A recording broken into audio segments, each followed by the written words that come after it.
राम राम भाई सारा ने हर हर महादेव। प्रवचन सरिता के एक नए अध्याय में आपका स्वागत है। तो भाई प्रश्न यो था कि इस मनुष्य का सबसे बड़ा शत्रु क्या है।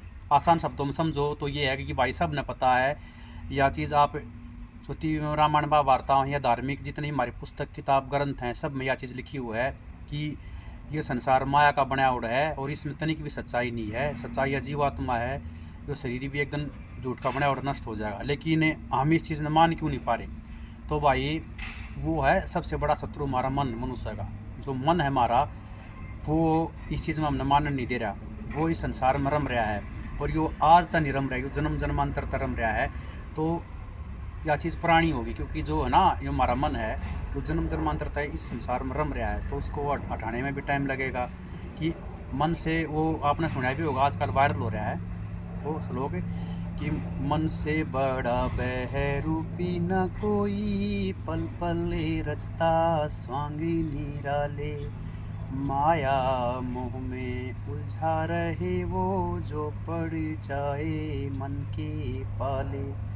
मन के बहकावे में न आ, मन राह भुलाए, भ्रम में डाले, तो इस मन का दास ना बन, इस मन को अपना दास बना ले। तो क्या भाई मेन चीज़ यह है, हमने अपने मन पर काबू पाना है। स्वयं ही मन को अपने वश में करना है। और स्वयं या मन के वश में हो जाएंगे तो वो उसने जित जी कर गोड़ चलाओगा। तो हमने शुरुआत पर तैयार हैं कि हमारा शरीर एक रथ है, इसमें जो इंद्रियां हैं वो घोड़े हैं, मन लगाम और बुद्धि सारथी है। तो बुद्धि का प्रयोग करके अगर हम उस मन लगाम ने काबू में रखेंगे तो हम सही दिशा में चलन लग जाएंगे। और हमें मन की सुनने लग जाएंगे, वो लगाम ने भगा देंगे। तो वे घोड़े जो कर उस रथ ने खींच के कि तो रास्ता भटका दे हैं, खड्डे हम तार दे हैं। तो न्यूए जो हमारे जीवन में है, जब हम मन की मान सुनने लग जाएंगे, मन के काबू में हो जाएंगे, तो ये मान लो ये हमने गलत दिशा में उतार ले जाएगा और जो हमारे जीवन का वास्तविक उद्देश्य है उस तक भटका देगा। तो ये मन है जिसका मतलब तरह तरह की वासनाओं में लग गई हो, तरह तरह की भोगों में लग गई हो, बार बार मतलब हम आसक्त करेगा हमने इस चीज़ में, भोग और वासना में, इससे मुड़ जाए रहेगा। यह चीज़ जो हमारे जीवन का वास्तविक उद्देश्य है उस परमात्मा की प्राप्ति करना, उसकी तरफ ये मन जाने नहीं देगा। इसको काबू में करना है आपने। तो इसमें काबू में क्यों करा जा, ये भी दूसरा प्रश्न है। तो भाई इसने काबू में आदमी अभ्यास के द्वारा बुद्धि का प्रयोग करके कर सका है। भगवान कृष्ण ने भी अर्जुन से यह बात कही थी कि अभ्यास नित्य कौन्तेय है, कि लगातार एक चीज़ का अभ्यास करेगा आदमी तो धीरे धीरे उसमें सफल हो जाएगा। तो शुरू में भी आपने दूसरी तीसरी में आ जाए शायद कि रसरियावत जाते शिल पर पड़त निशान।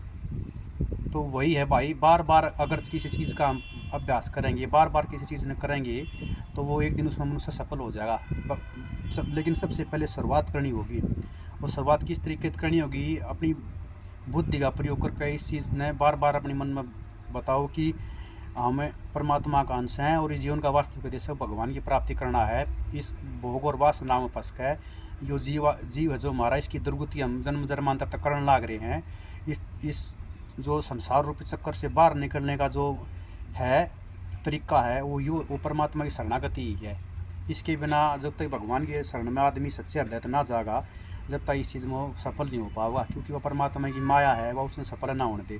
तो सबसे पहले सच्चे हृदय हैं बिल्कुल भगवान अपने अहंकार ने क्रोध ने छोड़ कर परमात्मा के शरणागत हो जाओ और प्रार्थना करो कि मेरे अच्छे बुरे कर्म सब मैं आपको समर्पित करता हूँ। अपने मन में जो ये अहंकार पाड़ रहे हो कि सबके मैं कर रहा हूँ, ये अहम भावना छोड़ दो, क्योंकि भगवान की मर्जी के बिना एक पत्ता भी ना हो सकता। हम तो निमित्त मात्र हैं, क्योंकि हम प्रयत्न कर सके हैं, फल देना परमात्मा के हाथ में है। तो भाई यो इस समय है एक एक सांस कम होने लग रही है और ये सांस भगवान ने गण का गाल रखी है कि 100 दिन यो जीवात्मा इस शरीर ने छोड़कर चली जाएगी। तो भाई यो भ्रम छोड़ दो आगे मेरे बहुत सारी सांसारिक जिम्मेवारी हैं, दायित्व पारिवारिक दायित्व में पड़े हुए हैं, मैं बाद में आकर जाकर राम का नाम लूँगा। तो भाई वो तो आपका कर्म है, उसने आप निभाओ और वो ज़रूरी भी सब तय। संन्यास कोई तरीका ना है ना आदमी की तो मतलब बात सकता है या सृष्टि सारे का ही है। तो इसमें क्या करना है आपने, जो भगवान ने काम दिया उसने ईमानदारी से करो और अपना मन है जो वो भगवान में लगा कर रखना है। और रोज़ इस चीज़ का आप अभ्यास करोगे तो धीरे धीरे आपका मन भी इस चीज़ में मान जाएगा कि मैं परमात्मा को, परमात्मा मेरा है। इसकी सिवाय सृष्टि में कुछ भी ना है। तो भाई आज के लिए इतना ही। प्रवचन सरिता के अगले अध्याय में फिर आपसे मुलाकात होगी। तब तक के लिए भगवान की आपकी ऊपर कृपा पड़ी रहे। यूट्यूब पर भाई चैनल ने सब्सक्राइब करो, इंस्टाग्राम पे है और ये फेसबुक पर ही मैं वीडियो छोटी आवे हैं। डिटेल में देखनी है, पूरा विषय समझना है तो यूट्यूब चैनल सब्सक्राइब करो भाई। हर हर महादेव, जय श्री राम।